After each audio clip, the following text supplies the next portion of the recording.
Hey everybody, and welcome to a monumental wild ride with Steve-O, episode 200.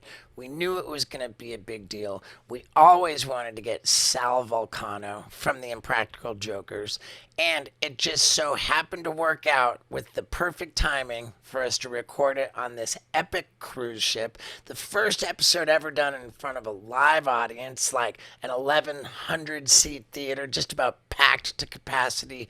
And Sal Valcano is just hilarious, man. I mean, he and I have more in common than we might have thought. And I couldn't help myself. I said some stuff on the episode, okay? It's going to probably be considered juicier than I wanted it to be. It's actually going to be really entertaining. So let's get into it. Ladies and gentlemen, people of the universe, passengers of a big-ass cruise ship floating in the middle of the Caribbean Ocean, I bring to you Sal Valcano.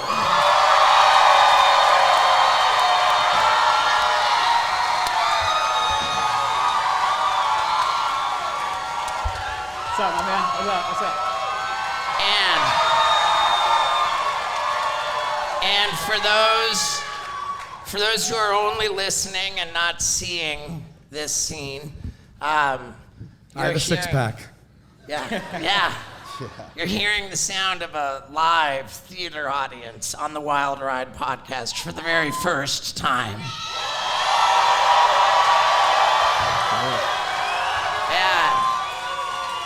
We only waited 200 episodes to make that happen, and here we are, and it is an honor. Sal, thank you. Dude, I'm the one that's honored. We haven't met before this. I feel like we would have, but we haven't met. And like I was about to tell you when we were talking backstage right before you came out, like I'm fanboying a little bit. I'm like, this is the coolest fucking thing ever. Well, okay. Yeah, I'm honored to be on. I'm honored to be on. Yeah. Now I'm gonna be really essentially blasting you with hard-hitting questions. Let's do it. Which might make you uncomfortable. Yeah, I mean most things do. So. Right. Okay. Good. Yeah. First question. Yeah. Let's see what you're coming out of the gate with. Yeah. Yeah.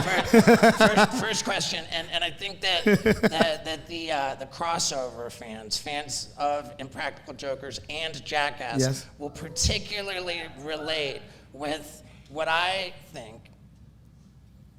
Have you ever been told that you resemble a Bam Margera Yes. if he hadn't, if he had took a little bit better care of himself?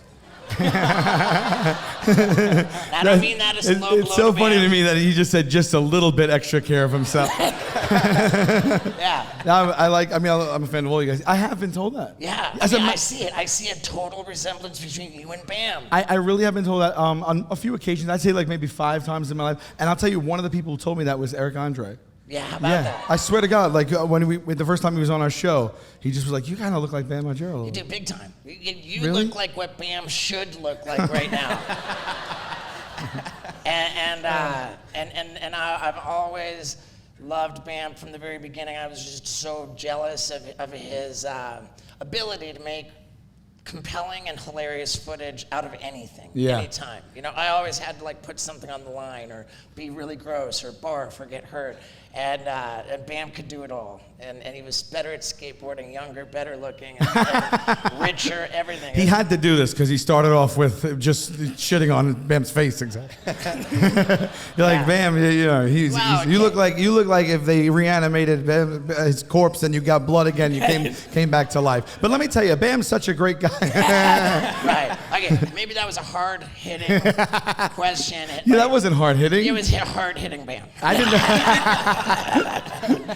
No, but a lot of love to Bam, even though a little update right here. I lost contact with him. Oh. He changed his phone number. I didn't have it. Lost contact for quite a while. Yeah. And recently I reached out because I asked for his new number from a random person who I knew had it. And I sent him a message just congratulating him on what I heard has been more than 120 days of sobriety. That's amazing. And just no. That's amazing. And No I mean, response. you didn't know this, but we have a little surprise for you. Bam! Come on out. Yeah, but I got no response, and that did hurt my feelings, and a lot of love. But anyway, back to you. Yeah. Back to you. Well, I think we should touch back on that. That seems salacious. No, I mean, no. Hurt I your mean, feelings. he didn't get. There's no he didn't response, get back so to you. the story ends there. Did you Story come up ends. green or blue? You might be blocked. Well, no. He's again blue, and he's got this crazy habit of just no matter who texts him, he's got like red receipts on. It's very weird. I think it's just for everybody, red. So right away, red, no 3 dots. No typing back, none. What is he, a hacker? How do you do that? 3 dots is the other person typing. Yeah, but how does response. he not? Oh, I mean, Yeah, I oh didn't my see- God. I didn't Sorry, see- I was electrocuted a bunch. Yeah, I didn't see it. There's no dots because he's not typing. Right. You all caught that? Yes. Okay, good. Yeah. I thought like Yeah. he took off the feature where you could tell if he's typing, No. and then I realized, oh, I was electrocuted. Yeah. All good, but as I said, the story ends there because there's no response. Sure. And speaking of stories, Yes. I don't know, like if it's common knowledge, if everybody's seen your appearance on This Is Not Happening. I don't know. It came out on YouTube pretty recently. Yeah. It's a storytelling show by Right. Ari Shafir, and I told a story on it. Yeah. Right, and you told a story about how you received a package which was addressed with your address, but it had the wrong name, and Yeah. inside was a pair of designer pants, and you ate an edible and got so high that you thought, you know what, like, I'm gonna open the box. You found the person's email in the box, and then you sent a ransom note saying like, I have your pants hostage. Duh. I mean, this is a crazy story. They're size 6 pants. You got into the pants and sent photo proof that you had them. Yeah. Okay. Now, without telling your whole story and everything, if people know about it or if not, they can find it. It's on This Is Not Happening from Comedy Central. Yeah. A hard-hitting question: is that story actually true? 100% true. Wow. Yeah, 100% true. I'll tell you, this might be a little bit more embarrassing. All right, there's one element. I can hardly imagine more embarrassing than the story. All right. So, It was one element that I added for effect because they wanted to put the story into a show that had a theme. I was not high. oh wow. And I was like, I'll say I'm high because I felt like a lunatic if I was stone sober doing that. Wow. So I was like, no, I'll say I took an edible because that will help me not look like a fucking psychopath. Wow. I was just bored. Wow. You know what? I'm gonna take back what I said. It's not even embarrassing. It's just like genuinely like overboard creativity. Oh, thank you. Yeah. Well, she was going to call the FBI, so. Yeah. Yeah, I realized that it's, when you don't know that you're not in on it and you receive the ransom note, that's, it's not really cool. It's fantastic, man. And, It took me about 6 minutes to get into those pants. I bet. I looked at him and I was just like, I feel like I can do it. I wonder what a size 6 would equate to in dude language, as in like I'm 32-30. I think it's like 16:10. Yeah. I had the pants for weeks, and I didn't know what to do with them. And then finally, it was a snowstorm, and I was home, and I was just like delirious. And so I opened them to really return them. And there was the invoice in there with Stacy. What was her Yeah, name? of course, it makes sense. What do you call that? A packing slip? Yeah. And so I went, and as I was doing it, it just dawned on me. I was like, I should write her a ransom note for these pants. And I cut them out of you have a stack of magazines in the house you just have for some reason, you don't throw them out. Oh, you did it letter by letter. Letter by letter, I did it. It took 5 hours.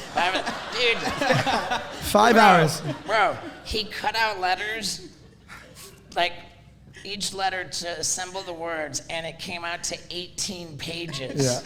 He scanned them all and emailed them all with proof of life photos. And I only had children's scissors. Dead sober. And my friggin' knuckles were completely blistered and everything. But I forged forward, and I I was about to send the ransom note, and I'm like, wait, like, how does she have? She has to know that I have them. So I was like, I have to take a picture of them. So then I was about to take a picture of them, and just everything started to snowball. Then I was like, well, I should probably put them on. That'll be real fun. So I got into them, and then I was like, I had no shirt on. And I was like, well, I don't want her to get the wrong idea. This is one crime, it's not two. And so now I was like, well, I got to put something on. Then I thought, oh, it would be funny maybe if I put on like a suit top, so I put on like a sports coat and a tie and like a, button down. And the pants like really like they stopped right about here. So I put on these red socks with like lightning bolts on them, and I put on dress shoes. And then I was about to take the photo, and then I said, I can't take the photo showing my face. It's a ransom note. And Holding up a newspaper. Yeah, this is where I was like, fine, I'll say that I was high. Then I was like, well, I guess I'll just wear a ski mask. So now I'm in my house. I have on women's pants with a suit and a ski mask, and I start photographing myself. Oh yeah, sexy poses. Yeah, I was taking real casual. I call it like terrorist casual. Yeah, well, kind of casual / provocative. Yeah, yes, it was provocative. And then I scanned it and I put one of the pictures in there, and I just wrote like to her like, hey, the subject was I have your pants, and then I just hey, I have your pants, and then there was 18 pages of a ransom note. It's hard to imagine an 18-page ransom letter that doesn't cover everything that needs to be covered. And when it comes to online commerce, Shopify covers absolutely everything that needs to be covered. I mean, no matter how big or small your business is, you start out with a website that could not be easier to build. It is the gold standard on e-commerce. And then whatever you wish to do with your online business, it is so easy to plug and play with Shopify. It's how I've done all of my business as long as I've been on the internet. Actually, that's not true. I had some pretty janky operations. It was when I switched to Shopify that everything started running smoothly and I started enjoying some success with my online. So I can't speak highly enough about Shopify and how easy it is to get started and how easy it is to grow your business no matter what stage your business is in. And if you want to try this out, you got a $1 investment on your hands. They've got a $1 per month trial period, so that for just $1 you can find out how easy Shopify truly is and how comprehensive it is for all of your business needs. And to get that $1 free trial, you go to shopify.com/Stevo. That's all lowercase.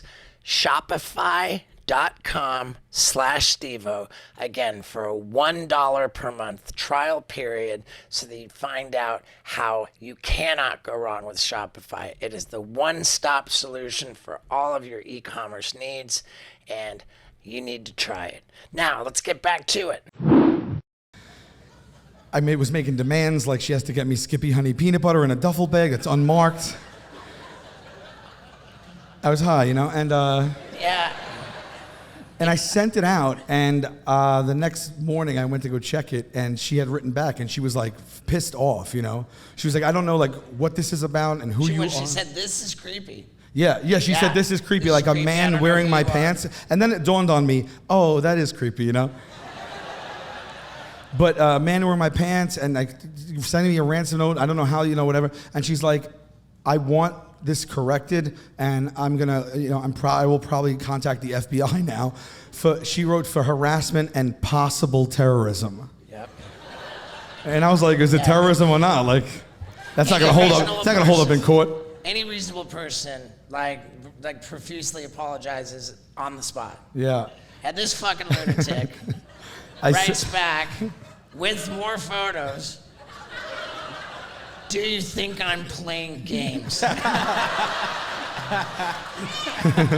Man, those edibles hit hard though. All right, now, okay, so with stand-up comedy, like I watched that whole story. I loved it. I enjoyed it, and I thought, Here's an example, like many stand-up comedians do, just like, if not embellishing, just completely fabricating a totally phony story. Yeah. And wow, it's amazing that that's a true story. Yeah. And I really, really love and respect like truth in stand-up me too, comedy. man. Yeah, absolutely. I mean, not to like. No, everyone has their own style, not to disparage. and within the community, like that's what you do. You take Right. some people take elements of truth, they combine stories, they give you a story, and sometimes they'll embellish here and there, but some of Yeah. And there's nothing wrong with the stand-up comedian telling a completely fictional story. Yeah. There's nothing. I'm not disparaging anybody. My approach is to not. But fuck only those tell people, the- though. My approach is not only to tell the truth, but to provide receipts. Yeah, exactly. Right. But what I want to ask you, and I'm sorry. I feel like I have my back to you. No, I'm I'm so sorry. like Oh, getting really shit. fucking seasick up here. I'm like, Yeah, just holding on apologies. for dear life. Sal, No, you're good. I don't mean to. No, please. I'm sick like a few times a day on this boat. Sal, I used to have this bad habit, and then I just gave up and continued it. This is my co-host, Scott Randolph. I don't know Yes. if you guys Now I met. can talk. Thank you. Yeah. This is my other co-host, Skinny Vinny. Skinny Vinny. Yeah, he And- was supposed to. He changes things up at the last minute. He was supposed to sit here. You were supposed to sit there. know. You didn't introduce. I told Vinny that I was gonna marginalize him by seating you here so that you were looking away from him. But then I accidentally forgot and did that to Scott. So I fucking scored. Steve Randolph. Save some first names for the rest of us, bro. Right. That's all I got. That's all I got. But you Same. seem like a real sweet fellow, and I love your whole look. Thank you. Really. I bought that jacket. I have that exact Levi's. jacket. Times Square. You got it in Times Square? Times Square. I think I might have ordered mine online, but it's been years. And I ordered it, and it didn't close. It didn't button, And I said, well, one day. Why? Because you. One day. It didn't fit? What? It didn't fit. To this day, I have not worn that jacket. Really? Yeah, and I came out and looked at it, and it brought all the memories back. You want to wear it tonight? Yeah, I'll wear it tonight. Yeah.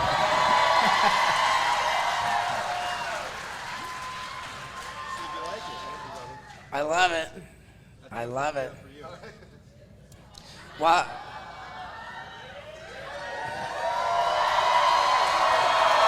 Damn. Okay. a regular old-fashioned model. It looks so much better on Does you it than fit? Scott. Yeah.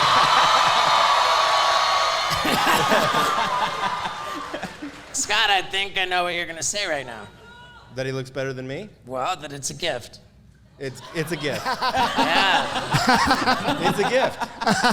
Yeah. Oh, those are cool shoes, dude. Yeah, thank you. Yours are better. Yeah, Scott, like, I had those, and I had ordered those, and they were just a little too big. And I said, well, my foot's gonna grow, What size are Everyone knows your foot grows about a half inch a year. It's been about a year. what size I'll probably are you, fit Scott? into them right this second. I think these are 12 or 13. 12 or 13. Well, which one? Oh, no sock? I'm good. They're 13. Right. Now, Skinny Vinny over here is a serious fan of yours. Oh, thank you, man. Thank you so much. I'm a big fan. I can say that. He's been talking about you the I've been whole I've been trip. I've seeing been you watching up, Jokers for a long all time. around. We didn't get to talk yet. Yeah, I'd love I'm to talk to you. stoked. I'm excited. I mean, I'm sure everybody loves the fucking Jokers. So, I mean, come on. Yeah. So I'm glad to be here. Thank you for having us. Yeah, geez, Louis. I mean, thank you guys. Thank you all for coming on this. Like they ask us to do it. We never really know, And then this happens, and I'm like, wow, this is the coolest thing ever, really. Dude, it's unbelievable. I'm having the time of my life. Now, I want to get serious in a couple of ways. Okay. Okay. With respect to stand-up comedy, when did you start, like, genuinely in earnest performing stand-up? Yeah, I did a little right after college, Okay. but it was just mics, and then I mostly did sketch after that Right. for like a long time, and then I really, really got back into it around 2006. I think. Oh, wow, okay. Yeah. That was my first time in 2006, but I never really dove into it until 2010. Okay, right on. So Yeah. 4 years, just like kind of messing around with it and stuff like that? A couple of times doing it, loaded on drugs, and then just like, Right. and then things just kind of went south from there. Yeah. Yeah. What drugs were you on when you first went up on stage? I was mostly, I think, just drunk and high, maybe some pills. Yeah. Anything else? More like, what weren't you Yeah. on? Kind of a mellow day. What kind of pills would you take? I'm sorry to. Well, I remember my second time because it was on video. I said, I don't know if it's the amphetamines, the pills, the grass, or the booze, but I feel great. There you go. Yeah. But nobody knows that I did. Still, people don't know that I do stand up because I'm known more for the jackass. I'm in that same boat. Right. Yeah. And I was going to ask this question, but given that you got into stand up so much earlier, like, have you had any kind of a feeling that that people think, oh, you're coming into stand up and you're not really a comedian, Yeah, you're this crossover, and Yeah. Yeah, I mean, I think that's going to happen no matter what. Sure. And I was kind of bracing for it more than it happened because I'm in New York and like I was doing like 6 spots a night, like 4 nights a week. And so once you throw yourself into it like that and you see everyone over and over and they see you putting in the work and stuff, and you get better and stuff, hopefully. And then like, yeah, I just felt like they kind of welcomed me. They liked the show. A lot of the comics in New York, I used to have a bar and I would host a stand-up show, but I wasn't doing stand-up. My buddy, and so every comic that you guys know now, that's probably like super big comics, they would just come to my dive bar and do comedy from like 2008 to like 2012 and 2011. And so I knew them from that already. And then it was during that I got the show. So a lot of the comics knew me when I got the show. And then so the transition was kind of, smooth. But I have to educate people that I'm a stand-up right now. I just recorded my first special in Chicago last month. Yeah. Thank you. I know you've done like 2 now, right? I just released my third. You just released your 3rd? My third. Oh, that's amazing, man. That's Well, amazing. To be fair, I think that it seems you were a little bit more strategic, and had really waited until it was going to be like solid, like really like. Yeah, Because you only get one chance to make a first impression, and I kind of think that maybe my first special did more harm than good. but you got 2 more after it. Well, sorta. I mean, what I did after the first one, and I'm not saying that my first one was bad. I think the material, I'm not even mad at it. But like just as performing, I had this little tick, this insecurity where like tell a joke and kind of laugh at my own joke, even though it's patently obvious. I've told them hundreds of times, thousands of times. But I laugh, I just try to stay in the moment as much as possible. And so if I do laugh because I'm like, I don't like to like, I'm not using it as a crutch or anything, but I laugh. I'm a laugher. I laugh at, I still laugh in the comedy clubs at my friends' jokes that I've seen them do 100 times. Sure. Because I just love it. I love to laugh, you know what I mean? Right. The difference for me is that it was clearly like a palpable insecurity where it's like, I'm trying to like sort of, like it's funny, right? A million. But we all. I mean, it's just stage time. You just need to do more stage time. I felt the same way, and then I never watch myself. I've recorded every set on my phone I've ever done, and I never really watch myself on video. I don't like to watch the show either. I just don't like. It's just a weird thing to see yourself. You just look at all the things you could have done and didn't do right, and all the insecurities you have and everything. So I'd never watch. And when I was gearing up to film the special, I was like, I have to start recording these because I want to look at myself to see if I have any tics and what I'm doing, and I correct those things.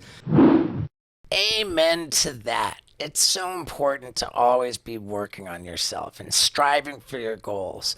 And for me lately, the goals are cognition, rest, metabolism. And no matter what your goal is, Momentous has the ability to help you with it. This is the supplement brand that covers every single base. It was developed with the help of Dr. Andrew Huberman. It's used by 90% of the teams in the NFL, over 200 different pro and college locker rooms, and how about this? The U.S. military uses it. It's because they're the best. It's legit. And I love it. I love it for my cognition, my rest, my metabolism. They do it all. And if you want to try it, you go to Live Momentous. That's LiveMomentous.com. momentous.com and use the promo code STEVO for 20% off your order. I mean, you can't go wrong with this. It's the most legit line of supplements out there. And one more time, you can get 20% off your order if you go to livemomentous.com and use the promo code STEVO. Now let's get back to it. And so I only just started watching myself, and I really, really don't enjoy it at all. But it benefits so much. You know? It does. It's like a watching like a football team watching tape for the next week. You know what I mean? Right. Yeah. And dude, I got so lucky, man. I got so lucky because after I taped my first special, I went in to putting together my next hour, and while performing one night, I thought, oh my God, like all of these stories that I'm telling in this new hour pretty much all happened on video to begin with. So I'll edit the footage in post so that it illustrates the stories as I tell them. Yeah. Make a multimedia special. I love it, yeah. And my head exploded, and so I automatically had to start recording my sets and then put it into the computer and drop the interstitial footage into the timeline, which forced me to watch my stand-up, which I didn't want to do either. Right. But it was just as simple as the things that really made me cringe. Yeah. Just stop doing them. Yep. So like it progressed. My second special was so much better than my first, but it was comprised of old news, like old stories, and I was like, man, I'm living in the past. So my third one is all brand new, like The material. one that Jordan shot for you, Yeah, right? the one that so Jordan we had the shot. same director of Yeah. photography, DP. They might have got the wrong idea. I don't know what that. Yeah. I don't want to be like I'm not like a lingo like Hollywood guy. Like, we had the same DP. It's And he actually, when I had my first meeting with him, he showed me just a clip of your entrance because the stage was incredible. What you Yeah. did. Thank you. My fiance was the production designer. Right. Yeah. She's awesome. She is so awesome. Yeah, you were just telling me backstage how she does like in your house. She like just Yeah. kind of. That's got to be crazy to have like a set designer, like a professional, also decorate your own home. Oh, big time. Yeah. Big time. Because I'm just like keyed out like a motherfucker, you know. Like I'm just like keyed. Everything in my house I put together myself, and it has a weight limit, and I have so much IKEA. Yeah, my fiance is the most wonderful. I genuinely think that there's nobody who knows me well or cares about me at all who doesn't believe that I'm a better version of myself in my relationship with her. Aww. I'm very private with my personal life, and so but I've been in the same relationship for I think 12, 13 years with she's my best friend, and yeah, I think she's even here somewhere. Right. Yeah. Now, Same thing. I feel really lucky because I had a lot of not best friends. yeah. I mean, dude, before this one, I'd never managed to be in a relationship for more than 10 months. Oh wow. Yeah, and wow, did I screw up a lot more than that. You Yeah. know, I mean, it sounds like I'm an old man. At first I'm like DP, and now it sounds like I should have a pipe. I'm like, when you get older, things just change. But yeah, it's like. I just found myself approaching 40 years old, and I just thought, man, trying to hook up with chicks all the time really is not a good look anymore. And moving forward, it's just not the path to happiness. Right. So I so I went to sex addict rehab. Oh, is that for real? Yeah. Oh, what's that like? I just kind of. Is this just this person they assign to you that when you're about to have sex they go Yeah. I just condensed the story a little bit, and Scott Randolph to your right, Excuse me? we started working together. I just got out of sex addict rehab in 2013. The first week of 2014, I hit Scott up. I was like, dude, I've got my sexual sobriety, and I got to go out to do this comedy club gig in Tennessee, and there's just no way. I was like, dude, could I get you to come with me and just cock block? It's even harder than drug rehab because women are everywhere. Right. Yeah. Yeah, just cock block. Just stay by my side and just Yeah, we shared a room together for 2-3 years. That's some serious. Everything about you, right? I'm so admirable, really, really. What, dude? Thank you. You probably won't believe this, but it's a fact. It is. It's changing your entire life for the better. I wouldn't expect you to believe this, but they recommended a period of celibacy, and I went crazy with it. I did not blow a load, not by myself or with anybody When you else. said I did not blow I was just kind of hanging on that one, but For the entire year of 2014, I did not. Really? I did not ejaculate Is that? Wait.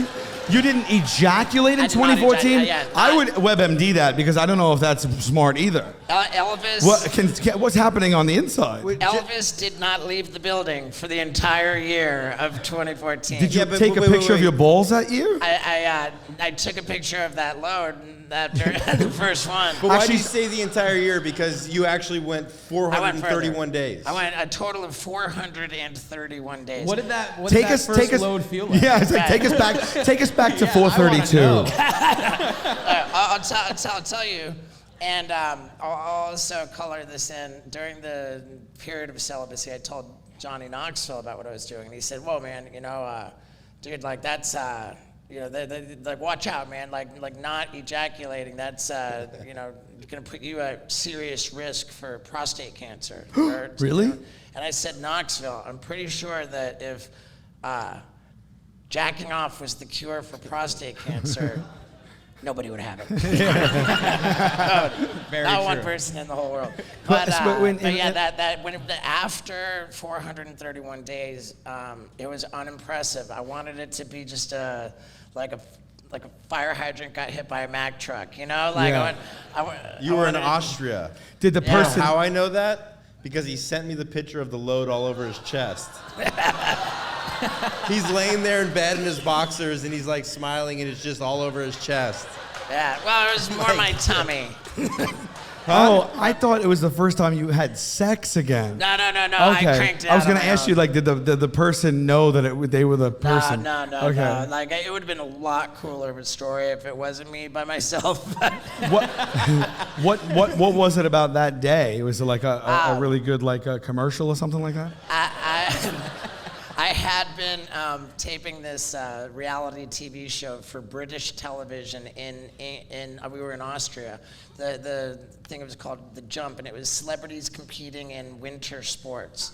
And the period, it was 6 weeks in Austria, and that was 6 weeks that I was removed from my men's therapy group, and my kind of routine of keeping my mental health. And I just decided at that point, I was like, you know what? This isn't healthy anymore. This is ridiculous. This has turned into sexual anorexia, and we're done with this. Yeah. And then I cranked it out, and I sent the photo to all my buddies and the whole therapy group. That's so sweet. That's right. so sweet. Yeah, because they support each other. The men's therapy group was a little bit aghast because the therapist is a woman, and they didn't think that was cool at all. How long did it take you to bust the nut? Oh, not long. You just looked at it. You're like, here it is. Not long at all. But the important thing is that throughout that entire time, and very seriously, my mantra was that I was doing the work to become the man that the love of my life deserves. Because it's not about finding the right person. Yes. It's about becoming the right person. Dude, yeah. I mean, Yeah. fuck yeah. I feel strongly about that, and You're so sweet. And You're a sweet guy. You're such a sweet guy. Well, thank you, man. I put in the work. I found the one. You group texting your load. It's so sweet. yeah, for sure. And we're together. We just bought this big ranch in Tennessee. But I've been in this place as of late, kind of a dark place, because I just finished my bucket list tour. I taped that special with our same DP, and so no touring. They taped the special. I got no show. Yep. That tour is over. I'm there right now. So now it's scary. It's weird. I'm not on tour. So tour is the bread and butter. And when the bread and butter's not coming in, then I realized, wow, my overhead, all my fixed expenses, all my I have a lot of people on my payroll. The 2 warehouses and the warehouse staff and the fucking all the it's pretty insane. And I've got the bookkeeping / accounting team sending me my monthly financials, and for all of my work, I see the bottom line is a negative number. I'm bleeding money, and I'm thinking, wow, I'm bleeding money. I'm just gonna be broke at this rate. I have anxiety because I have the same, it's the same experience. And you're saying it right now, and I'm feeling the pit in my chest of the anxiety because I know the feeling, man. Wow, I just got pretty vulnerable right there, and I'm okay with that. But the vulnerability that I'm not okay with is the fact that at the rate we're going, plastic is going to outweigh fish in the ocean by 2050. You know how scary that is? We got to do something about that. And you know who is doing something about that? Liquid Death with their infinitely recyclable cans. Like, they're bringing death to plastic. That's what it's all about. Death to plastic.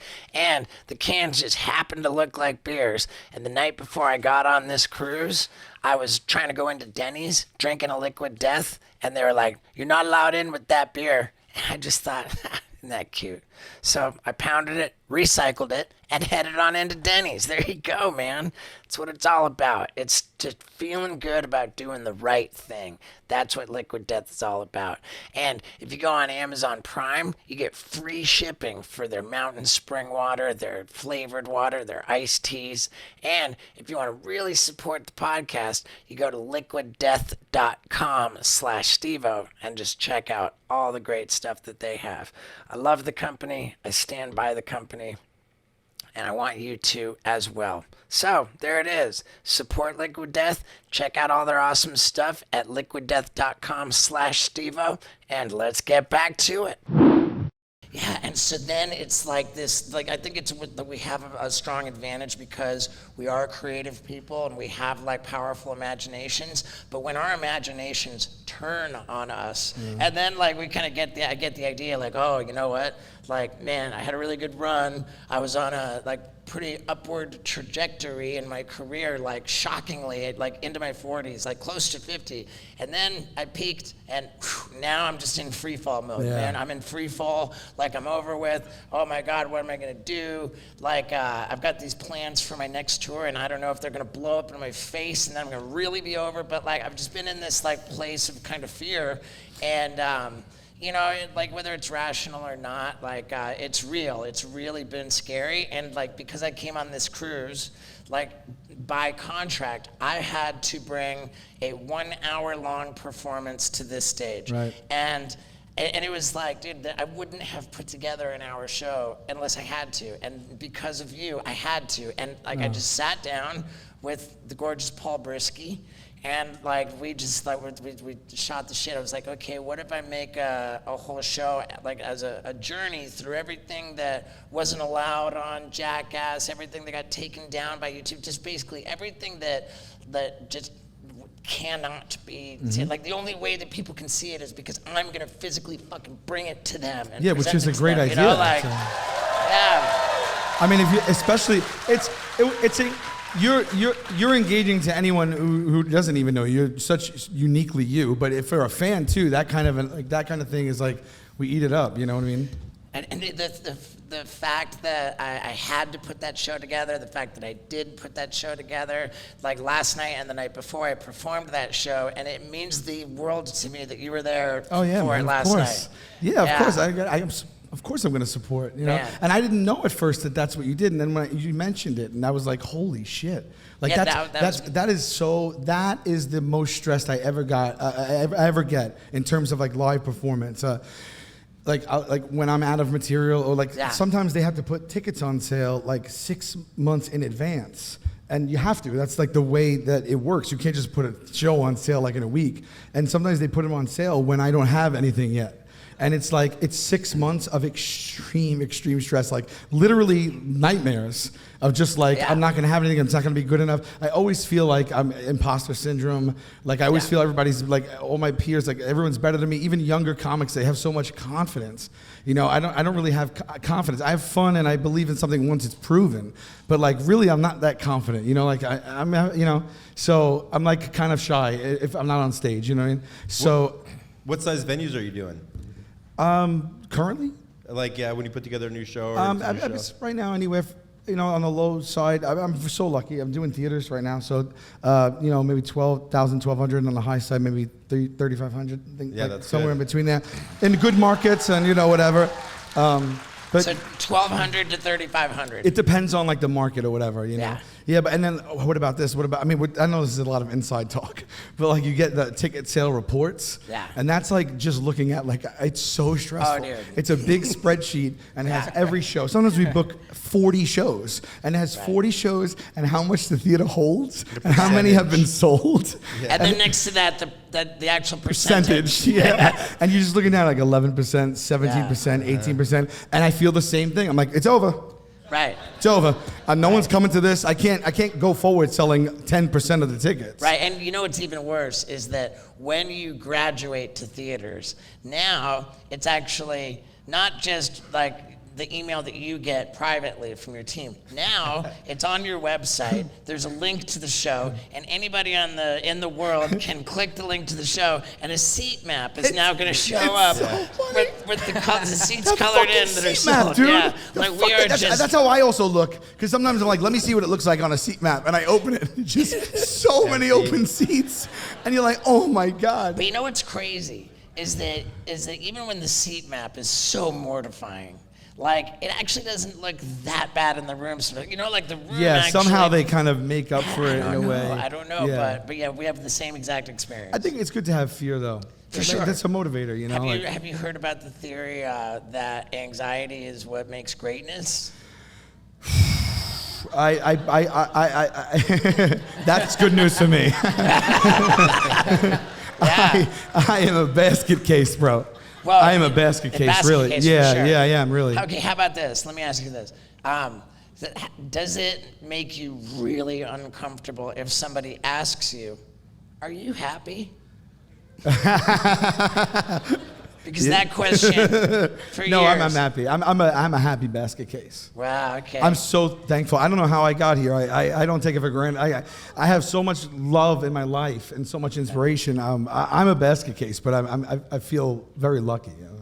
Okay, well, yeah, I can relate to that. Yeah. I can relate to that. I just think that, like, for me, like, it always felt, like, offensive to me, like, very, like, invasive. Like, how dare you ask me if I'm happy? Sure. Because my gut tells me right away, like, I kind of scan my body, I'm like, no, I'm actually gripped by anxiety and fear and stress. Like, I feel clenched up like a fist. I don't feel even remotely happy, and so that's why the question bothered me so much. It triggers you because it makes you Yeah. think inward. You know, when you Right. you might have been just ignoring it for a little bit. But it bothered me enough that I chewed on it. I really gave it thought. You know, I kind of broke it down. I was like, I'm not happy. Is that a problem? And I thought, you know what? Like, like this constant sense of anxiety, like I'm gonna be over with, I'm gonna lose everything that I have, like if it's okay now, it's not gonna be okay, it's gonna end, and that's fear and anxiety, and then that kind of, that is the fire under my ass that keeps me striving and wanting to achieve, and it's that, like that fire under my like ass. fight, flight, yeah. That you know, like then I started thinking from there, like, okay, well, what if I was happy? Like that sounds dangerously synonymous with content. And content You seems don't to wanna me settle, an awful yeah. lot like lazy. Yeah, You know, yeah. I don't want to be lazy. I want to fucking strive. Like, I agree. Man. I'm not happy unless I'm working. Yeah. The really. fuck? How does your brain work? Yeah, like I don't want to be happy. I choose the hustle. That's where I arrived at. Yeah, Yeah. but can't you be happy and hustle at the same time? If Can't I you had be a switch, content I and keep can't. going? I can't turn the switch off. That's the thing. The thing that drives the stress is also the thing that makes me happy. Therein lies the rub, right? Yeah, for sure. For sure. It's fantastic. But I just want And you seem so cheery and happy and like it's such positive energy. And not even like from when I met you here, just in like I've seen you, like, you know, if I've seen clips of you online or whatever, and just from people that I know that know you, and like, it's just, you're like kind of beaming. You really, you know, and it's like, you know, people, I don't know if you have this, but like people know you and you have a reputation, and sometimes if you like meet them, there might be some preconceived notions. They don't know, might even be intimidated by you. Like when I was trying to get on the pod, like in the past, they were trying to like, because I was a little intimidated because I didn't know. Oh, wow. I didn't know how like you would. I just didn't know how it would go. You know, I don't know. Oh, right. I mean, Yeah. We come were on. supposed to meet up with you guys in New York like a couple months ago. Yeah, I just forever. It's you know, I just. It's so funny for us to hear you say when I was trying to get on the pod, because we've been clamoring to get you forever. Oh, that's so nice. And it's just, we're on different coasts, so it Yeah. never, like scheduling wise, it never worked out. But I really wanted, like, just tell you from the bottom of my heart that this cruise, it represents like a switch from like, you know, like by just by putting together the hour show, by the way that this wonderful crowd received it, by like the doubts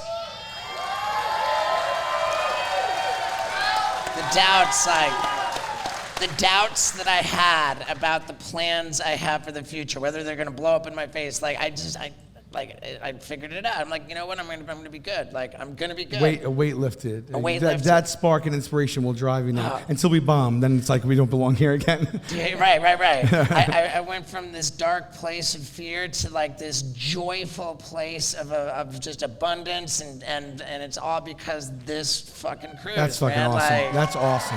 That's so cool. I mean, props to you. Props to you for taking the show knowing that you would have had to do that, because there's a scenario where, like, you know, you can't pull it all together in time, and that's the thing, right? And you took when I found out that you took the show and you didn't have anything, I was like, wow. Because like that is crazy. An hour takes people years. So it could take you so long. I mean, to fine tune it, you're gonna work on it for how long now? Like, and it is going to morph into what is my next tour. Yeah. Like as I do all my shooting my ridiculous shit, like that's just gonna kick out all of this sort of interim stuff. And it's great. That's so nice of you to say. Dude, I just appreciate the hell out of it, man. Yeah, and I tell you, I get this from a lot of people that have come on this boat. This is our 5th cruise. I'm not just saying this. I get this because you guys are so supportive and open and so happy to be here. And so it's you treat everybody that we bring on this. You guys always treat everyone we bring on this like we co-sign everybody that comes on this, and you guys just respect it so much. And I hear that from everyone. So I just a thank you to you guys as well, for real, really. It's a game changer to have like people this enthusiastic and kind of just cool. You know what I mean? Yeah, and can we get the house lights up on in the back? I want like because we got this one camera. Who came up with the idea to have a Jokers cruise ship tour? Okay, so we filmed it. So I've been on this boat like 7 times. I've never been on a cruise in my life outside of this boat. Yeah, this me neither. physical, actual boat. I've been on it 7 times, and I've never left it. And I've never gone to a restaurant. I'm just running around. But like, we filmed an episode on this boat, and back then we couldn't be seen. So like we just hid like in the engine and just emerged like every few hours and did something and it was like 5 days of hanging out in the engine. And then we got a relationship with them. And then I don't know. I think 6th Man. They're awesome, and I think they just came and said, "We think you have the fan base to do this." So they were taking a leap of faith on us based on you, and they were fucking right. So yeah. Now, It's so epic, man. Yeah. how long does something like this, like your first one, how long did it take from start to finish to actually get it going? And like all the creative meetings and planning and all that shit, you know, how long? For the cruise?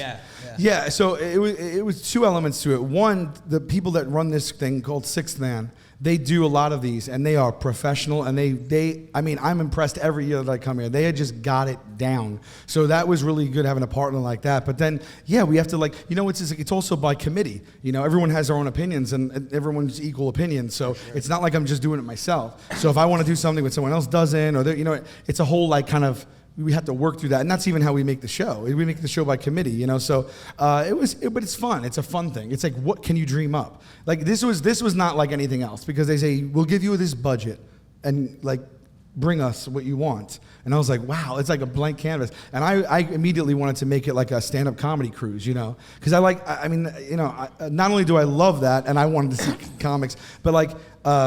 I love supporting other comics. Like that's the main thing, to give other comics work, whether they're friends or people I meet and everything. That's my favorite part about the cruise. That's it. It's just to give people work. Yeah. That's great. Dude, it's so rad. When we first met in person, was on this boat. Yeah. At the moment that the boat is it's called what? Sail away. Yeah, The takeoff point, when the cruise actually begins, the boat leaves the port, and always this is like a big moment. The everyone's on the pool deck. It's like back. When I used to be a clown on cruise ships, I know. and I'd be on my stilts with the other clowns, and they'd be playing "Who Let the Dogs Out," like kind of like that. That sounds awesome. Same vibe, different song this time, and you, three of you guys are on stage with Eric Andre. This is your cruise. You're addressing the crowd, it's over 1,000 people, maybe 2,000 people. I mean, I'm sure a lot of you were there, right? Yeah. You guys you guys have it planned out, like you said. Sixth Man is very, very calculated, very, very professional, very strategic. Like there's a way to do it, and you guys are up there addressing the crowd for the first time as the ship leaves the port, and you're doing this thing, and I'm just watching it, and it's just like almost like I have Tourette's syndrome, except the Tourette's doesn't manifest as me saying something; it manifests in action. Yeah, like you want to. You're like seeing it. I want to do it, right? And then it's almost like double dutch when you're like waiting to get in. But you did say something to me. You were like, Vinny, I need to crash that fucking stage. Yeah, I'm like, I can't do it, and there's this like barrier, much like around Times Square, they've got the barriers, and I'm just like, and I just pull the barrier out of the way, and I'm just like run up on stage, and I'm like, and you guys warmly greeted me, and I'm just crashing your thing, kind of rude, like unannounced, like just. That's the fun part, Yeah, and like, and I just grabbed the microphone, and I'm like, guys, I couldn't help myself. And everybody's like, you guys are like, yeah, Steve-O, and then I'm like, I got a trick, and I'm like, I know that I shouldn't do it, but like again, it's like Tourette's, like in action, and like I'd start just thrusting my wiener and balls back and forth, and then grip it with my thighs, and I just pull down my boxer shorts, and I've got a mangina, and like. That's how you set sail. Yeah. There's kids on the cruise. And just kids on the cruise are like, you could have no genitals? They're like, Ken. Like a Ken doll. Yeah. And off the mic, I kind of held the mic to the side, like as I'm about to do this, and I said to you, I said to the crowd, I've got a trick. I pulled away the microphone, and I said to you off mic, I said, totally kid safe. And I was like, I literally was like, okay, great. Like I had no reason not to believe you. Yeah. And man, did I not know I was 4 seconds away from a mangina. Right. And I literally, he pulled his boxes up, and I gave him a hug, and I'm like, I can't believe this is how I met you. Yeah, this is our first physical interaction. Yeah. And to call it a mangina is really, really generous, because like I have not shaved down there in a long time. I mean, we're talking like a 431 days. Yeah. I presented to a great many children a serious pubic afro. Right? Yeah, some kids coming on here like 15, 16, they're leaving like 30, 31 years old. Yeah. With a drinking problem. Right, but you used to do a backflip with the mangina? I did. I used to do a double backflip, yeah. Wow. I did. I filmed my retirement backflip not long ago, and I had to get knee surgery after that. So I don't want to tread ground that you've done 1 billion times, but like, you're a spectacle. Like, people are in awe of what you do, and all you guys, you test the limits, and it seems like you have no fear. I don't know. Maybe you just work yourself up enough to do it, but it looks like you guys are completely fearless. And also, like, I always wonder, like, when someone has like something that they do that's insane, like the road to get to that. You know what I mean? So, like, what's it like to be like, I'll just like eat a package of light bulbs? Yeah, it's yeah. I did. Like, what's that first bite like? I learned how to chew and swallow glass on a cruise ship. Really? 25 years And he's ago. gonna do it right now. It's very bad for your teeth. Yeah. Yeah, Wow. it's very bad. No, for but your I teeth. mean, But to answer your question, the secret the magic is just the fact that I need attention.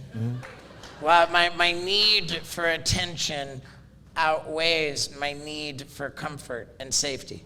Wow. No, that's like a dead-on Bulls accurate answer. That's good, yeah. I mean, it's literally like mathematically true. Wow. Yeah, so In all the times you've done the cruise, has anybody ever jumped off the boat? Not that I know. I offered. Why, what's up?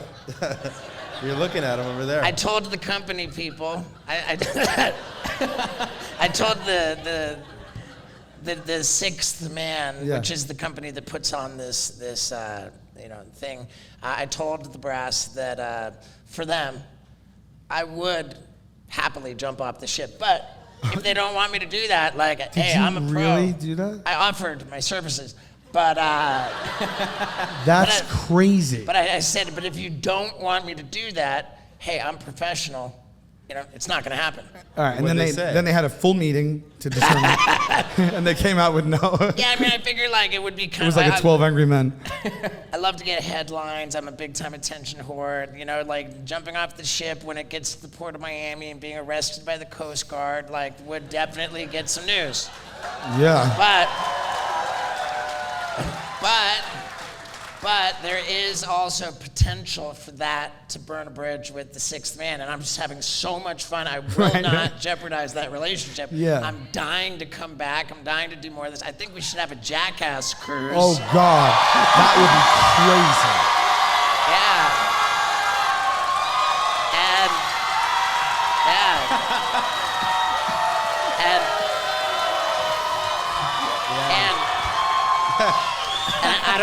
I don't think they want you to do it. Yeah. And I don't want Sixth Man to feel like I'm a liability or anything, because I'm not. Yeah. I'm not. No, you won't, but then the other 12 guys. It's like a liability check over and over and over and over. Yeah, as successful as we all know a Jackass cruise would be, I think Sixth Man smells a little liability. Yeah. Oh my God. When our show first came out, I think for just lack of knowledge of what our show would become, maybe they saw friends messing around on camera, like, real friends, and like I would get a lot of people say like, oh, your show's like Jackass, or you guys, oh, you like the Jackass guys, and I would be like, not at all. I could and would never do anything that I've ever seen them do. You could take all of you since when people passed around that VHS tape, and you could take the lamest thing that you think that you guys have ever done, and I would not do it for all the money in the world. And I'm like, it ends that we're friends, and that's how we're like Jackass. And also, you guys were stratospheric in like how you like blew up. It was like insane. It was like as soon as it hit, it was like all anyone spoke about. Like, what was that like, going from like just VHS to like literally being like all anyone spoke about? In the space of 24 hours, like the first episode didn't do much to change my life because I didn't really do anything on it. But the second episode is where I swallowed and puked up the goldfish. Yeah. And that was just like 2 minutes, 2.5 minutes of uninterrupted camera time, just my mug, the whole screen. It's cool. The goldfish forgot about it. Yeah.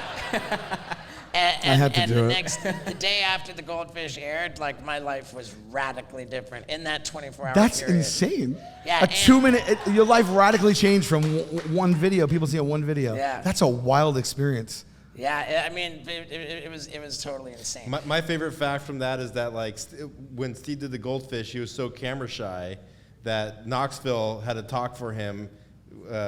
What did he say? Knoxville said, "Hi, I'm Johnny Knoxville, and this is Steve-O, and he's gonna do the goldfish trick." Because I was too nervous to say, "Hi, I'm Steve-O, and I'm gonna do the goldfish." Really, trick. that's so crazy. That's so out of whack. Yeah, it's so like, I'm gonna swallow this natural live animal, but I really can't say this sentence right now. Yeah, 100%. You nailed it. Balls on accurate. What's happening in here, like with the fish? Oh, you know. Like, how do you know he's not just gonna be like, I'm gonna stay a little bit longer. I successfully puked it out and it landed back in the bowl swimming. Yeah. Yeah, and then we What gave it to this guy. does that fish thing happen? Like, but what about the acidity? How does it work? Did you go Google like how do I swallow the goldfish, or how do you do that? How to drink Google enough wasn't water to around. create a safe environment for it in my stomach. Yeah, no, really. I mean, don't you guys want to know? Like, again, if you talk about this a million times, you don't have to. But like, I see something like that, and I'm just like, how? Yeah, hey man, I didn't know. We had to find out. That's the thing. We're scientists. Wait, in that moment, that was the first time you ever. Yeah, I'd never done that before. What?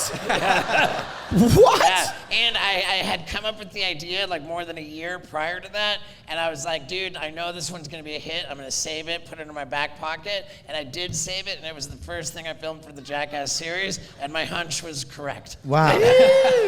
That's why you're here. That's pretty much, pretty much. But back to us meeting for the first time, like when I did the, I just can't believe you winged it. yeah. If you He just couldn't help himself. if you would have asked me 5 minutes before the thing, when I saw you guys get on the stage, like, hey, dude, are you gonna get up there? Like, I would have been like, no, dude, that's their deal, man. Like, that's like, and it just, it's just something took over, and there I am crashing. I'm like, I shouldn't be doing this, but I'm here. I am. I'm You should already doing it. 1,000,000% be doing it. And You know. then I expose my pubic afro, and I'm like, here I am with the manja. I'm thinking like, oh, why am I doing this? And then the rest of that night, I was gripped by anxiety, thinking, oh, dude, like. I just met them and they're already. You were like, it was that sail away. I was like, yeah, sail away. Like I've already destroyed this relationship and we haven't even left the port. No, meanwhile, you walked off. We're like, how fucking cool was that? Yeah, I didn't know what to expect from you. We didn't know, and like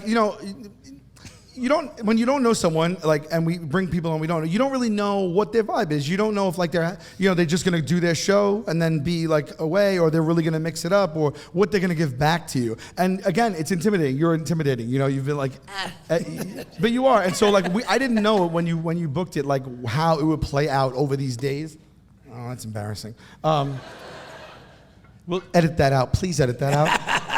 I just didn't know how it would play out, and then I was like, immediately I was like, best possible scenario. Like you've been like so generous with your time and just like Well, so, thank you, man. yeah. I know for sure that it's a rad thing, man. It's a rad opportunity, and when they in my contract it was like, oh, you got to do 2 live shows and 1 live podcast.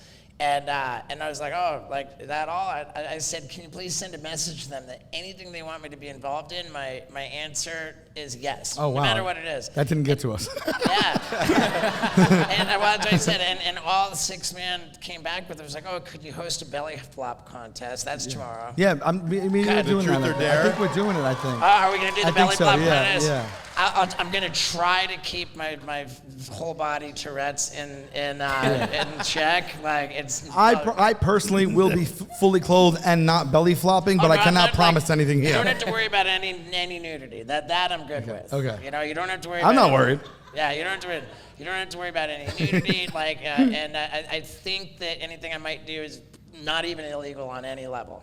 Okay, excellent. That's all I need. Yeah, That's all I need. right. I feel great now. I feel very, very good about it now. Right, and then the other one was they asked me would I host an activity of truth or dare. And I said yes to everything. And Have you done that one yet? no, When is that? I don't know. Well, Tomorrow. Yeah, like you gotta ask my Tomorrow. And babysitters. it involves our hot sauce too. Yeah. oh really?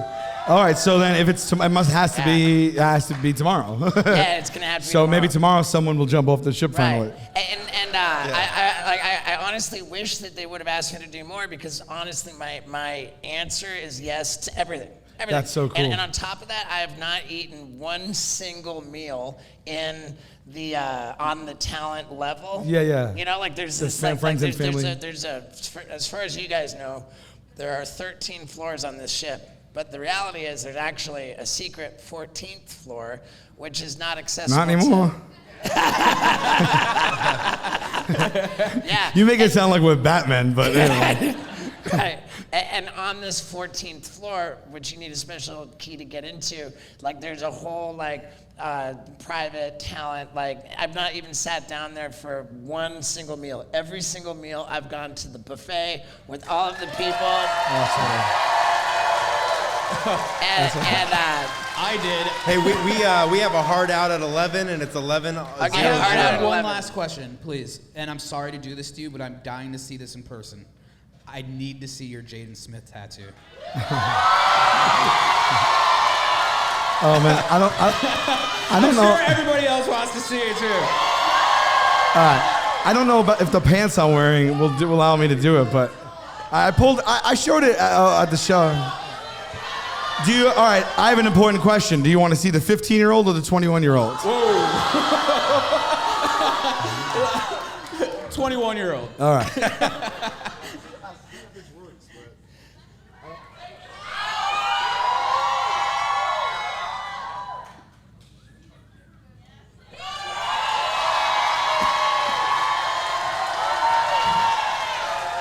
Oh wow, I do know about that. All right. I do know about that. That's Jayden Smith. It's so fantastic. Can I see the other one? Yeah, I mean, we might as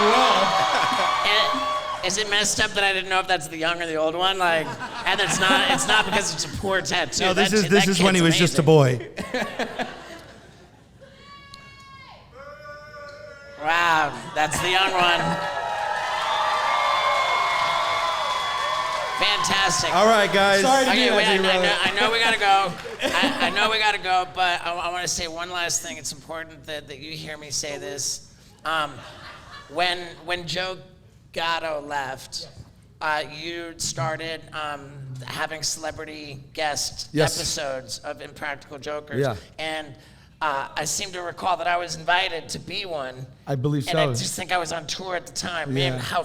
how cool it would have been to be able to have an episode of Impractical Jokers that I got to star on. And it just, That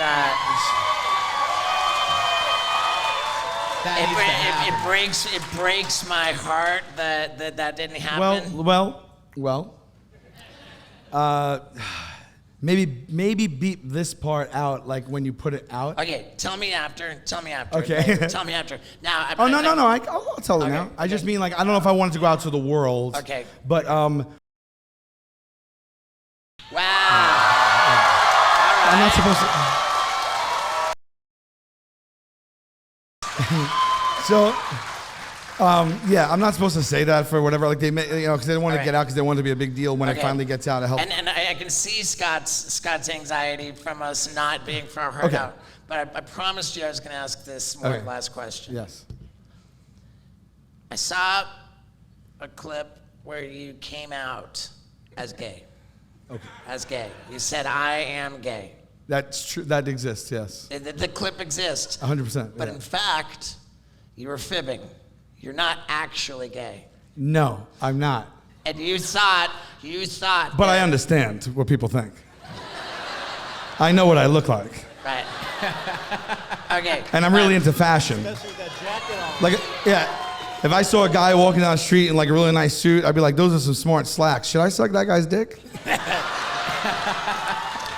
now my hard-hitting question is that when you announced to the world that you were gay, knowing that it wasn't true, you thought that was really funny, didn't you? You thought that was really funny. Like nothing disrespectful about that, huh? Just hearty har ha ha ha. Yeah, that's what you call a bit, huh? Hey, Sal, I love you, man. I love you. I love you, dude. I'm unbelievably I love you. grateful for you.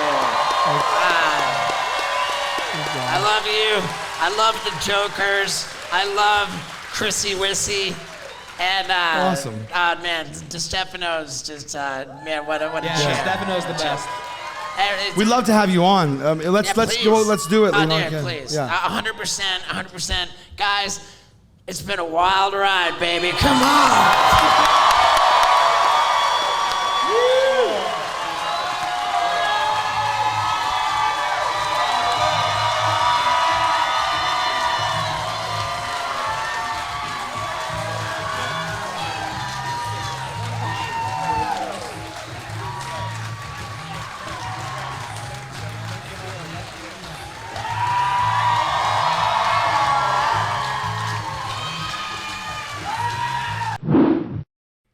Wild Ride podcast getting a standing ovation in front of almost 1,000 people.